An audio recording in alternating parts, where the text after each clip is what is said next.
réunis autour d'une personne formidable, Jésus. Jésus allait de lieu en lieu faisant du bien, guérissant, délivrant, apportant des paroles de réconfort. Et quand il parlait, tout s'arrêtait. On avait l'impression que le ciel s'ouvrait quand il parlait. Et quand il regardait les gens, on avait l'impression que son regard de laser transperçait, touchait, bouleversait, pour dire aux gens qui le regardaient en face, le Seigneur t'aime. Il prend pitié de toi, il a compassion de toi. Et quand il a exercé son ministère, même les enfants accouraient vers lui et Jésus les prenait dans ses bras. Il a fait des choses extraordinaires, il a guéri l'aveugle, il a fait marcher le paralytique, surtout, il a apporté des paroles au fond du cœur. Par exemple, quand il dit à cette femme « va et ne pêche plus », il lui pardonne, mais en plus, il lui donne la force de ne plus pécher. Et ce soir, j'aimerais raconter une histoire que Jésus a racontée. Jésus aimait beaucoup raconter des histoires. Non pas pour faire passer le temps, mais Jésus aimait prendre des choses toutes simples, des choses de la vie, pour expliquer les choses un peu plus complexes. Il aimait prendre des choses de la terre pour expliquer le ciel. Il aimait prendre des exemples du quotidien pour nous parler de choses surnaturelles. Il aimait prendre beaucoup d'exemples que les gens comprenaient. Quand il dit « je suis la porte », c'est très simple. Quand il parle du blé, du grain, de la vigne, quand il s'adressait aux hommes, il parlait leur langage. Et là, je vais prendre une des plus belles histoires qu'il y a dans l'Évangile. L'Évangile, c'est une bonne nouvelle. Vous allez voir avec moi à la lecture déjà que malgré ce qu'on va lire au début, cette histoire se termine bien. Et j'espère que vous qui vivez un drame ou vous qui vivez mal, qui êtes mal dans votre peau, j'espère que ce soir, en entendant cette parole de vie, j'espère que vous allez pouvoir dire « j'accepte le Seigneur » et il va y avoir un miracle et quelque chose va commencer ce soir dans votre vie et vous allez dire « le Seigneur maintenant a changé mon deuil en allégresse, il a changé ma misère en véritable bonheur ». Vous repartirez en disant « je le connais, il a pardonné mes péchés ». Oh, c'est plus pareil, c'est plus comme avant. Le Seigneur est ma force et le sujet de ma joie. Alors écoutez cette parole, c'est une histoire toute simple que Jésus raconte. C'est une histoire de famille comme il y en a partout. Et tout de suite, Jésus dit ceci. Un homme avait 2 fils. Le plus jeune dit à son père, « Mon père, donne-moi la part de bien qui doit me revenir. » C'est-à-dire, je veux toucher mon héritage. C'est-à-dire aussi, pour moi, tu es mort, je veux déjà toucher mon héritage. Et le père leur partagea son bien. Peu de jours après, raconte Jésus, le plus jeune fils, ayant tout ramassé, partit pour un pays éloigné où il dissipa son bien en vivant dans la débauche. Lorsqu'il eut tout dépensé, une grande famine survint dans ce pays et il commença à se trouver dans le besoin. Il alla se mettre au service d'un des habitants du pays qu'il envoya dans ses champs garder les pourceaux, les cochons. Il aurait bien voulu se rassasier des carouges que mangeaient les cochons, mais personne ne lui en donnait. Étant rentré en lui-même, il dit « Combien d'ouvriers chez mon père ont du pain en abondance, et moi, ici, je meurs de faim. Je me lèverai, j'irai vers mon père, et je lui dirai, mon père, j'ai péché. Mon père, j'ai péché contre le ciel et contre toi. Je ne suis plus digne d'être appelé ton fils. Traite-moi comme l'un de tes ouvriers. » Et il se leva et alla vers son père. Comme il était encore loin, son père le vit et fut ému de compassion. Il courut se jeter à son cou et l'embrassa. Le fils lui dit, « Mon père, j'ai péché contre le ciel et contre toi. Je ne suis plus digne d'être appelé ton fils. » Mais le père dit à ses serviteurs, « Apportez vite la plus belle robe et revêtez-le. Mettez-lui un anneau au doigt et des souliers aux pieds. Amenez le veau gras et tuez-le. Mangeons et réjouissons-nous, car mon fils que voici était mort et il est revenu à la vie. Il était perdu et il est retrouvé. Et Jésus termine cette histoire par cette phrase, et ils commencèrent à se réjouir. Amen. Quelle belle fin ici. Cette fin, c'est un commencement. C'est formidable. Ils commencèrent à se réjouir. Mais venons-en au début de cette histoire. Et c'est pas marrant du tout. Un père devait être sûrement tranquille, paisible, et avec ses deux enfants, quand tout à coup, l'un des deux, peut-être traverse-t-il sa crise d'adolescence, je ne sais pas, mais l'un des deux veut claquer la porte de la maison. Et alors ce cadet dit à son père, je veux ma part de bien, je veux mon héritage. Pour moi, tu es mort, papa, tu comptes plus, j'en ai marre. Je veux m'en aller. Et mes amis, tout au long de l'histoire, nous allons, vous et moi, nous identifier à ce jeune homme. Parce que ce jeune homme, il représente un peu ce que nous sommes. Ce que l'homme, d'une manière générale, est et ce qu'il fait, et ce que je suis. Bon, peut-être quelqu'un n'a pas osé lancer un défi à Dieu, mais nous avons notre manière polie, courtoise, de lui dire non. Nous avons notre indifférence à l'égard de Dieu. Nous avons notre non merci. Et nous vivons comme si nous étions orphelins les uns et les autres. Vous connaissez cette histoire de deux oiseaux qui se parlent entre eux. Savez-vous que les oiseaux se parlent entre eux? Dites à votre voisin, aidez-moi, dites à votre voisin, tu sais pas que les oiseaux se parlent entre eux? Dites-le à votre voisin, réveillez-le un peu. Dites-lui, tu sais pas que les oiseaux se parlent entre eux? Alors deux oiseaux se parlent entre eux, et il y en a un qui dit à l'autre, tu sais, toi, comment ça se fait que les humains sont angoissés, ils ont des problèmes, ils ont des tas de soucis, ils sont jamais heureux? Et l'autre dit, mais oui, je le sais. Ah bon? Pourquoi ils sont si tristes que ça? Ou pourquoi ça ne va pas chez les humains? Parce qu'ils ne sont pas comme nous. Ils sont orphelins de père, ils n'ont pas un père pour s'occuper d'eux. Et nous ressemblons à ce gars qui claque la porte. Et la lettre que je vous demande de retenir ce soir, c'est la lettre D. D, comme départ. La Bible nous dit que nous avons tous un jour quitté la maison paternelle, d'une manière ou d'une autre. Je parle de ce Père, qui est le Père, notre Père aux cieux. Et nous avons voulu vivre notre vie sans nous inquiéter de lui. Nous avons voulu vivre notre vie à notre manière. Et il a un capital formidable. Ce capital, ce bien en grec, ça signifie la vie. Dieu nous donne à la naissance un capital extraordinaire. Mais qu'est-ce qu'on en fait? Un enfant, c'est formidable au point de vue innocence, pureté. Il arrive dans la vie, il a un capital extraordinaire. Mais qu'est-ce qu'on en fait? Et alors, comme ce gamin de l'histoire que Jésus raconte, on claque la porte et on veut vivre notre vie. Alors au début, sûrement qu'il a beaucoup d'amis puisqu'il a beaucoup d'argent. Mais Jésus dit qu'au bout d'un moment, dans ce pays éloigné, Jésus ne donne pas le nom du pays éloigné. On a tous un pays éloigné. Pour l'un, c'est la drogue, pour l'autre, c'est l'alcool, pour l'autre, c'est les deux à la fois, pour un autre, c'est encore autre chose. Mais dans ce pays éloigné, voilà le mot qu'on lit ensuite. Jésus dit, ce gamin va tout dépenser. Et cette histoire, c'est l'histoire du fils prodigue, c'est-à-dire le dépensier, celui qui a tout gaspillé.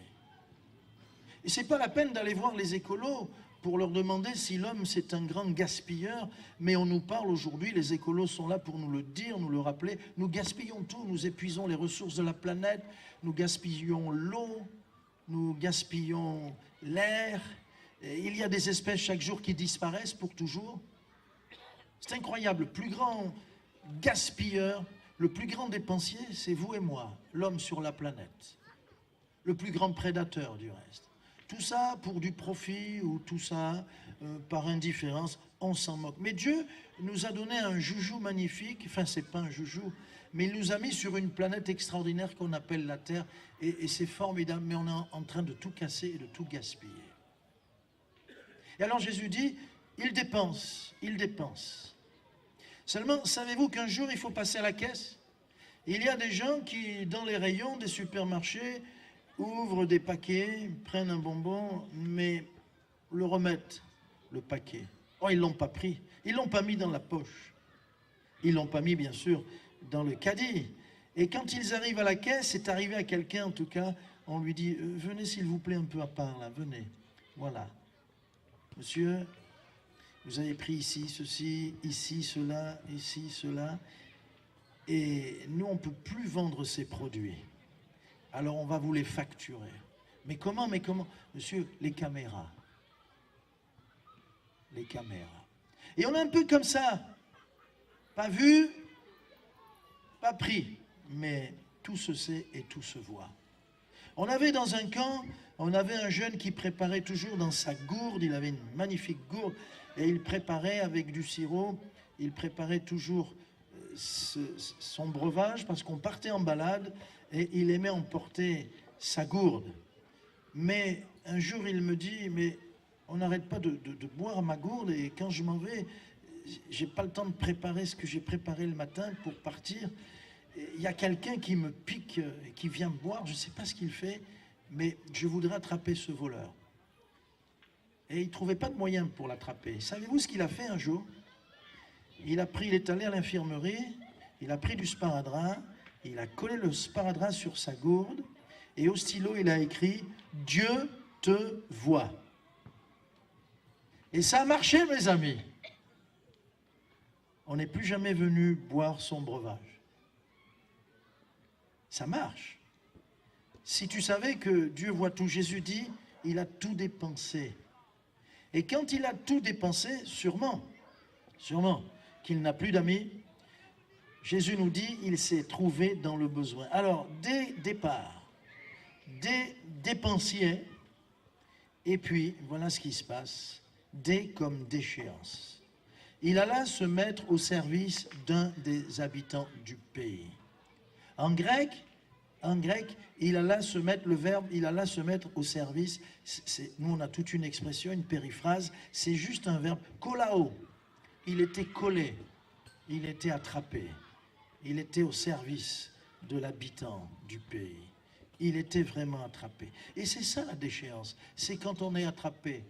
C'est quand on voudrait faire le bien et on sait et on ne peut pas.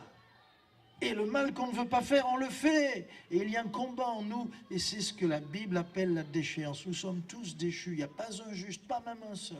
Le meilleur d'entre nous est un buisson d'épines. Alors il faut une transformation, il faut rencontrer le Seigneur qui nous délivre de cette déchéance. Mais on a l'exemple d'Adam et Ève, ils sont placés dans un paradis, pas dans le béton, pas dans le verre. À Paris, quand je vois tout ce qu'on construit et comment c'est fait, je dis mais on n'est pas fait pour ça. Nos enfants ne savent même pas, ils pensent que le lait ça vient en briques de lait, ils ne savent pas que les vaches ont 4 pattes. Il faut les envoyer à la campagne. Et alors quand on voit tout ce béton, on a du mal à imaginer que l'intention première de Dieu, c'est de nous placer dans le paradis. Mais nous avons claqué la porte, comme l'histoire de ce jeune homme. Départ, dépense, déchéance. Et il est malheureux comme tout, il est attrapé, il est collé, ou il est dans un filet. Peut-être as-tu l'impression que tu es prisonnier dans une toile immense d'une araignée puissante. Et ce que tu ne veux pas faire, tu le fais. Et tu ne t'en sors pas. Ta conscience n'est pas suffisante pour te donner la force de t'en sortir. Quelqu'un dit que la conscience nous montre ce qui n'est pas bien et ce qui est bien, mais elle ne nous donne aucun pouvoir pour être libérés. Et voilà que, tout d'un coup, dans l'histoire que Jésus raconte, là maintenant je vous demande de penser à la lettre R 3 fois, D, D, D, maintenant la lettre R. On lit ceci, et c'est formidable comment Jésus le raconte. Il parle de ce jeune homme, de toi, de moi, en disant, et voilà qu'un jour, il va rentrer en lui-même. Il va rentrer en lui-même. Écoutez bien, avant de rentrer à la maison, il doit rentrer en lui-même. Avant d'être béni, guéri, délivré, sauvé, tu dois rentrer en toi-même. Avant de rencontrer le Seigneur, cette lettre R, ça signifie repentance. C'est quand tu reconnais que ça ne va pas. C'est quand tu reconnais que tu as tout faux. C'est quand tu t'abaisses, quand tu t'humilies. Oh, c'est ça la bonne nouvelle de l'Évangile. Mais bien sûr, Dieu résiste aux orgueilleux, mais il fait grâce aux humbles. Et quand ce garçon rentre en lui-même, il dit, mais j'ai été fou. Même le serviteur chez mon père a du pain en abondance. Et moi qui ai voulu jouer au malin, j'ai voulu être libre. J'ai voulu faire ce qui me plaisait. Mais ici, je meurs de faim. On ne me donne même pas ce qu'on donne aux cochons. C'est déjà une infamie en Israël. Ce jeune homme de bonne famille, qui est juif, est devenu gardien de cochons. Quelle honte! Comment l'homme peut-il tomber si bas? Comment toi et moi on peut tomber si bas? Dieu nous crée pour être debout, nous sommes jetés par terre. Dieu nous crée pour être forts et nous sommes faibles. Dieu nous crée pour avancer et on recule. Dieu nous crée pour être heureux et on est malheureux comme des pierres. Dieu nous crée pour que l'on s'aime les uns et les autres et on est capable de haine, de méchanceté et de faire du mal. Dieu nous crée pour être heureux en couple et il y a des divorces et toutes sortes de choses qui font du mal aux parents, aux enfants. C'est terrible. Alors voilà que ce garçon rentre en lui-même. Et ça, personne ne peut le faire à sa place. Personne ne peut le faire à ta place, mon ami. Ça se passe au fond de toi-même. Ça se passe avec des mots ou avec des larmes. Ça se passe avec des sanglots. Ça se passe assis ou debout ou à genoux, qu'importe. Mais on va te donner l'occasion tout à l'heure, pendant un temps de prière, où tu vas pouvoir rentrer en toi-même. Mais déjà, le message te prépare et t'aide à rentrer en toi-même. Il comprend. Il comprend le mal qu'il a fait. Il comprend. Et il veut vraiment se repentir, faire un demi-tour, reconnaître son péché. Oui, son péché. Alors, la repentance l'amène à faire un demi-tour et à revenir. Et c'est pas facile. Parce qu'en chemin, le chemin est long. Il est parti dans un pays éloigné. Et pendant tout ce chemin-là, sûrement qu'il entend beaucoup de choses dans sa tête. Ah, tu crois que ton père va te pardonner? Ah, avec tout ce que tu as fait. Ah, peut-être qu'il est mort, il n'est plus là. Ah, et tu oses revenir, tu lui as piqué tout son fric à ton vieux père. Tu en as fait ce que tu as voulu et maintenant tu es gonflé pour revenir. Il y aurait-il vraiment un pardon pour toi? Et c'est ce qui se passe au fond de notre cœur quand on veut s'approcher de Dieu. C'est pas facile. Le chemin parfois est long. Et il y a toutes sortes de choses qui s'agitent dans nos pensées. Et on entend la voix du malin, la voix de nos pensées, de notre chair. Même les gens ne nous aident pas. Est-ce qu'on nous aide à nous approcher du Seigneur? Toi qui es étudiant ou collégien, est-ce que tu as un copain pour te dire, allez, on va prier, on va s'approcher du Seigneur? Tu crois que c'est facile? Toutes les pressions de la société, tous nos amis, tout le monde fait en sorte qu'on ne peut pas s'approcher de celui qui nous attend. Parce que cette histoire, c'est l'histoire de ce gars qui a tout cassé, comme toi et moi, mais c'est aussi la parabole du Père qui attend. Et ce soir, c'est ça la bonne nouvelle, c'est que le Seigneur t'attend pour te bénir. Tu ne le mérites pas. Je ne méritais rien quand ce soir-là, ce soir-là, le Seigneur m'attendait pour me bénir.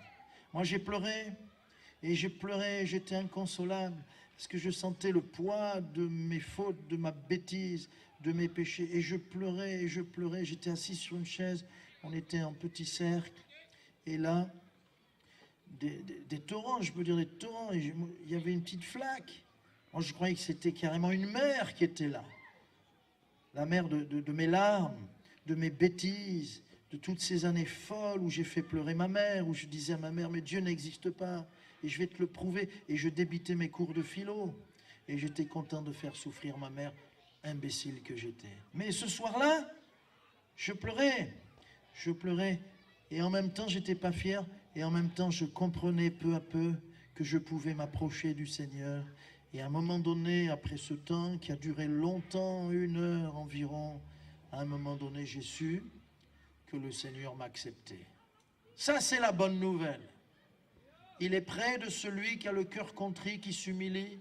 Il est près de celui qui l'invoque. Il est près de celui qui, comme ce jeune homme, dit, mon Père, j'ai honte, j'ai péché contre toi et contre le ciel. Je ne suis plus digne d'être appelé ton fils. Et il y a là encore la lettre R, donc repentance, et il y a là réconciliation. Son père, dès qu'il le voit, ne l'attend pas pour l'accuser et le condamner. Bien sûr qu'il pourrait le faire. Bien sûr qu'il pourrait fermer la porte et lui dire avec tout ce que tu as fait. Non, son père va au-devant de lui et il se met à courir.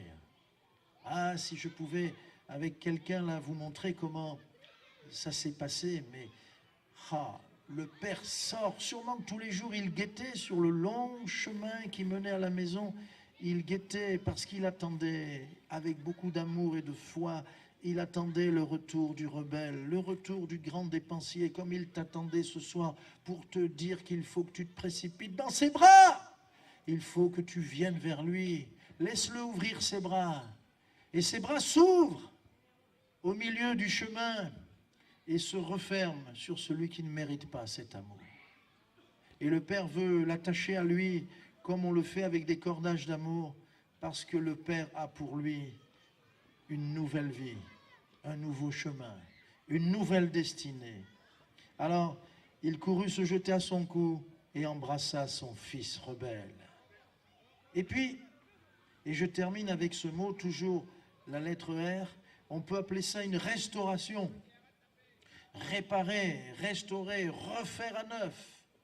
Une restauration. Ce gamin est là, il sent mauvais, il a gardé les cochons, il est famélique, il a l'attitude de quelqu'un en mauvaise santé. À mon avis, il a des haillons. Et le père dit ceci, vite, le pardon est instantané, bien-aimé, vite, apportez la plus belle robe, 1, mettez-lui un anneau au doigt, 2, et des souliers aux pieds, 3, et 4, amenez le veau gras et on va faire la fête. La robe, c'est le symbole du fils dans la maison, la dignité. Dieu veut te rendre la dignité que le péché t'a volée. Dieu veut te rendre la dignité que tes bêtises ont perdue. Tu as voulu mener ta vie à ta manière, mais Dieu veut te donner la liberté d'homme et de femme, la dignité. Il veut te la redonner. Et si tu as abîmé ton corps, Dieu est capable de le reconstituer, alléluia, et te redonner le corps d'une petite fille, parce que le Seigneur, ce qu'il fait, c'est magnifique. Et alors, on le revêt de cette robe, de cette tunique, les haillons sûrement qu'on a dû les jeter dans la flamme. Et c'est pas fini. Le Père ajoute, maintenant apportez l'anneau, et mettez-lui l'anneau au doigt. Et l'anneau, le sceau, c'est le symbole de la richesse. C'est comme si le Père disait, donnez-lui la carte bleue, le carnet de chèques, donnez-lui les clés de la voiture, de l'avion. Tu imagines? Tu imagines? Mais il est fou ce Père. Non! Il nous aime. Il nous aime. Et donc, il est restauré, il retrouve tout ce qu'il a perdu. Il était au niveau de l'animal, il était avec les cochons, il était là, sa vie n'avait plus aucune valeur. Et le voici maintenant tout puissant. Le voici maintenant avec l'anneau au doigt, le sceau pour acheter, pour être propriétaire. C'est le symbole de sa puissance et de sa puissance financière. Et aussi les souliers. Alors les souliers, c'est facile de comprendre que les souliers nous aident pour la marche. La marche, et c'est une manière de dire maintenant tu vas marcher droit. Tu vas marcher dans des chemins de justice. Tu vas marcher dans un chemin de lumière. Tu ne vas plus marcher d'une manière tortueuse. Et que c'est bon quand le Seigneur nous tire de la misère, nous lave, nous change, nous donne sa puissance et nous apprend à marcher. Alléluia. Avant, on marchait et on allait vers des endroits dont on n'est pas fier. Et puis un jour, Jésus est venu dans notre vie et nous a appris à marcher à sa manière. C'est pas formidable, ça? Ah, c'est formidable. Moi, je veux que tu le suives, le Seigneur, que tu le rencontres et que tu le suives pour que tu marches. Laisse-le te mettre ses souliers à tes pieds. Et aussi, les chaussures nous permettent de ne pas heurter contre une pierre, de ne pas heurter notre pied. Ça nous permet de marcher avec plus de confort, sans nous blesser, plus facilement. Il y a tellement de cailloux, d'épines, de choses qui nous blessent sur le chemin de la vie. que c'est formidable qu'en ayant donné ta vie à Jésus, tu rencontres les épreuves comme tout le monde, mais tu as le Seigneur qui t'aide à marcher par-dessus les épreuves. Il t'aide à avancer dans cette vie si difficile. Tout ça, c'est le programme de Dieu pour ta vie, mon ami. Mais alors, il faut que tu viennes vers ce Père qui t'attend. Alors, il y aura cette restauration dont je parle. Mais avant, tu as bien entendu, repentance, réconciliation, et alors il y a la restauration. J'ai des amis pasteurs dans l'est de la France. Il y en a au moins 4, 1, 2, 3, 4, 5, parce qu'il y en a un aussi à Pau, en région paloise, dans les Pyrénées. C'était d'anciens toxicos. Si vous voyez comment le Seigneur les a restaurés, c'est magnifique. Mais est-ce que le pays éloigné, c'est seulement le pays de la drogue? Non. On peut, sans aller très loin, mes amis, atteindre déjà les frontières du pays éloigné, parce que ça se passe quelque part au fond de notre cœur. On peut aller très loin dans la rébellion à l'égard de Dieu, dans la désobéissance, sans toucher à la drogue ou à l'alcool. C'est tout simplement au fond du cœur, une attitude rebelle. Tu peux être là, bien gentil, avec un sourire, et qui peut étonner plusieurs, mais il y a longtemps que tu as claqué la porte de la maison paternelle. Alors je voudrais faire un appel maintenant, et on va se mettre en prière pour que tu puisses répondre à cet appel. Seigneur, merci pour cette histoire qui est là. Tu l'as racontée et bien des gens ont dû pleurer, ils ont dû être touchés. Parce qu'en la racontant, tu mettais le doigt sur leurs problèmes, leurs réalités. Et ce soir, je suis convaincu que tu as parlé au fils rebelle, à la fille en révolte, à cet homme ou cette femme d'un certain âge qui a claqué la porte et qui est loin de la maison paternelle. Je suis convaincu que ton amour a touché leur cœur pour leur dire que tu les attends. Tu les attends sur le chemin, sur le pas de la porte, les bras ouverts pour leur donner un nouveau vêtement, une bague au doigt et des souliers aux pieds. Merci Seigneur, parce qu'auprès de toi nous trouvons le pardon. Tu effaces tous les péchés. Tu pardonnes à celui qui s'humilie devant toi. Seigneur, maintenant le miracle a lieu. Les cœurs sont travaillés et maintenant, je sais qu'il va y avoir des réponses. Merci pour ce travail que tu fais là dans chaque cœur. Merci pour le fils prodigue, la fille prodigue qui vient vers toi maintenant. Je sais que toi, de ton côté, tu as tout préparé. Tout est prêt. Alors Seigneur, que personne ne se prive de cette rencontre, de cette réconciliation, de cette restauration. Merci pour ton amour qui est là ce soir, dans la douceur de cette soirée. Amen. On reste recueillis, chers amis, et je voudrais appeler un homme, une femme, un jeune homme, une jeune fille, même un gamin sait très bien. Il sait très bien que le Seigneur l'appelle. J'aimerais appeler des gens qui se repentent. En parlant de lui-même, le médecin est venu pour les malades. Et la bonne nouvelle de l'Évangile, c'est pour les perdus, pour ceux qui sont malades spirituellement et physiquement. Alors viens si tu te reconnais coupable. Viens si tu dis, c'est vrai, je suis un misérable. Viens si en regardant ta vie et autour de toi, tu dis, mais je suis au milieu des cochons, mais qu'est-ce que je fais là? Dieu a pour moi une autre destinée, une vie beaucoup plus glorieuse, plus belle.